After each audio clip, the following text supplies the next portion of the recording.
지금 양극화될 수밖에 없는 상황을 저희가 계속 분석을 하고 있는데, 사실 지역별로 보자면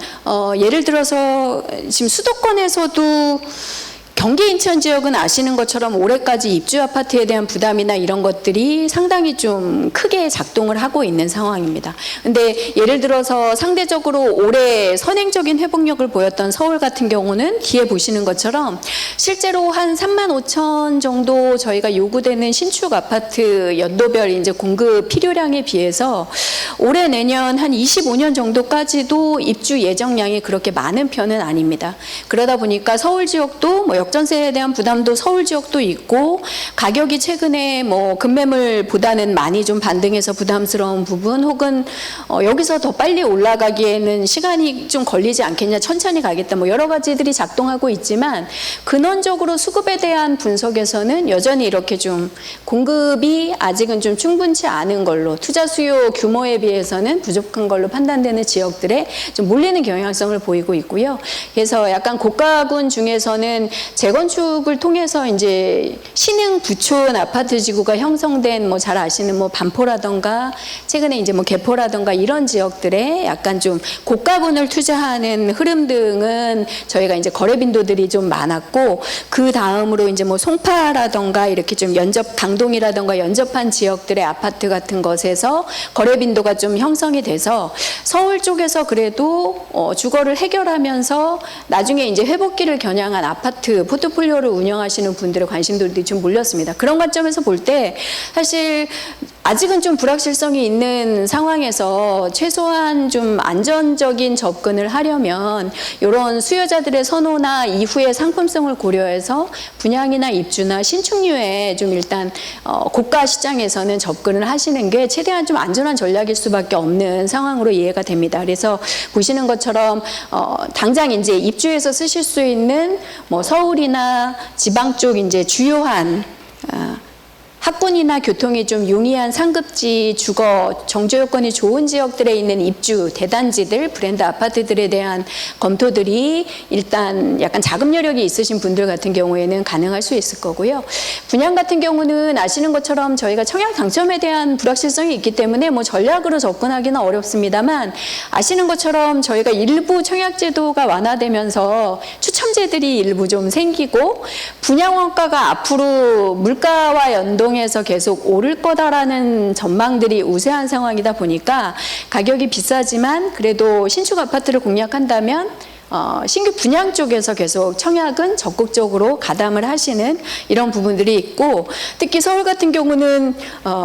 아시겠지만 올해 하반기에 이게 뭐 연기되는 것들도 좀 있을 것 같기는 합니다만, 입지가 좋은 재건축 일반 분양이 분양 계획으로는 많이 잡혀 있습니다. 한강변을 포함해서 뭐 잠실의 지금 뭐 역세권 부근이라던가 방배동이나 반포나 이런 좀 소위 이제 투자 요지로 꼽히는 지역의 분양 계획들이 하반기에 좀 있다 보니까 그런 것들에 조금 중도금 대출도 규제가 완화되고 한 것을 이용해서 금액대가 저렴한 건 아니지만 좀 미래 전략을 보고 접근해 보시는 그런 분양 전략들이 최근에 좀 상담 저희 개별 사례로도 좀 비중이 많아서 저희도 좀 전략적으로 접근을 하고 있습니다. 그래서 이런 단지들 중에서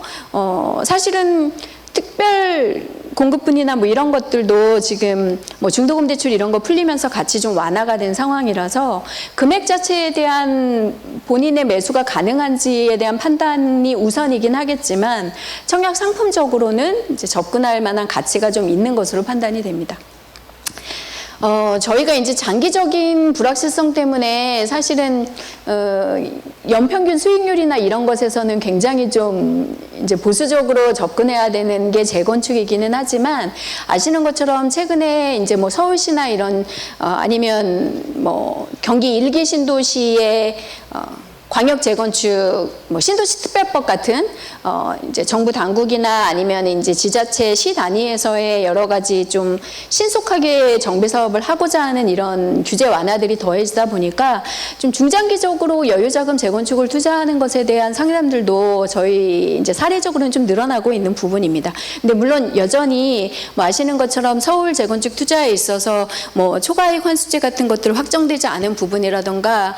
기대했던 제도 완화 같은 것들이 좀 미진한 부분들, 불확실성으로 남아 있기도 하고, 여전히 그동안 경험하신 것처럼 재건축 사업에 있어서의 이제 사업 기간 장기화라던가 더 연장될 수 있는 불확실성 같은 것들은 해소된 부분이 없기는 합니다. 근데 다만 입지적인 투자성 면에서 좀 장기적인 여유자금 운영을 하시려는 분들은 최근에 이런 뭐 정부의 재건축 이슈들이 조금 나오면서 움직이고 있다고 볼 수 있는데요. 대표적인 데가 서울의 이제 대표적인 저희 입지적으로 이제 선호하는 지역인 압구정 지역 같은 게 최근에 서울시가 압구정 성수 다리까지 놓으면서 뭐 개발을 하는 이런 것들 발표하고 조합 설명회나 동의 뭐 이런 것들이 좀 진척을 보이면서 이런 지역들의 지위 승계 가능한 물건들에 대한 거래나 뭐 이런 것들에 대한 관심들은 높아지고 있어요. 근데 물론 토지거래 허가제나 이런 것들이 계속 연장이 되면서 실거주에 대한 규제라든가 이런 것들이 계속 뭐 거래 활성화를 가져올 수 있는 상황은 아닙니다만, 실제로 이제 그런 것들을 해소하고 중장기 투자에 관심 있는 부분은 제도적인 여건에서는 그래도 좀 완화된 것은 사실이기 때문에 그런 부분을 검토해 보실 수는 있겠다라는 생각입니다. 대표적으로 뭐 압구정이라던가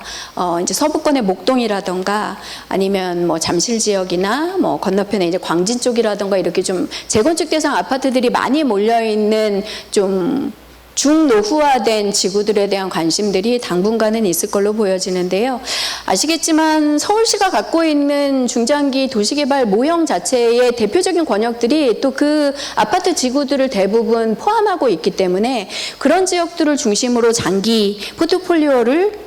재설계하시는 그런 움직임의 일환이다고도 볼 수 있습니다. 뭐 대표적으로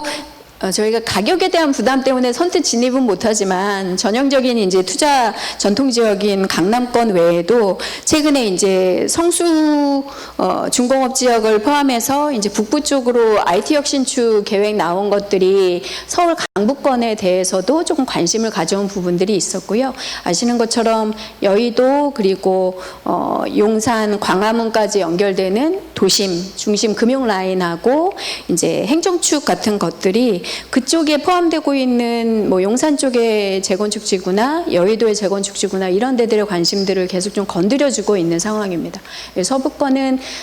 재건축 지구라기보다는 뭐 마포나 상암 같은 새롭게 생긴 비즈니스 지구들의 배후주거지 역할을 하는 아파트들에 대한 중장기 투자나 이런 것들이 계속 움직이고 있는데, 이 말씀을 드리는 이유는 결국은 국내 이제 인구 변화의 흐름이나 국토의 운영 상황들을 봤을 때 중장기적으로 수도권 쏠림이나 아니면 수도권의 자산가치 양극화를 피할 수 있는 상황은 아니기 때문에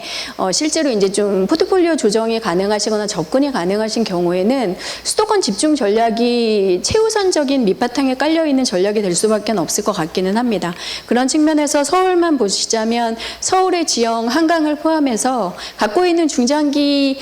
개발될 지역들의 핵심 축들이 사실 거의 이제 좀 정해져 있기 때문에 그런 지역들을 중심으로 한 주거용이든 상업용이든 접근이나 이런 것들이 계속 좀 앞으로 활성화될 수밖에 없는 상황으로 보여져서 단기적인 부분보다는 장기적인 플랜을 세우실 때는 좀 검토하실 필요가 있겠고요.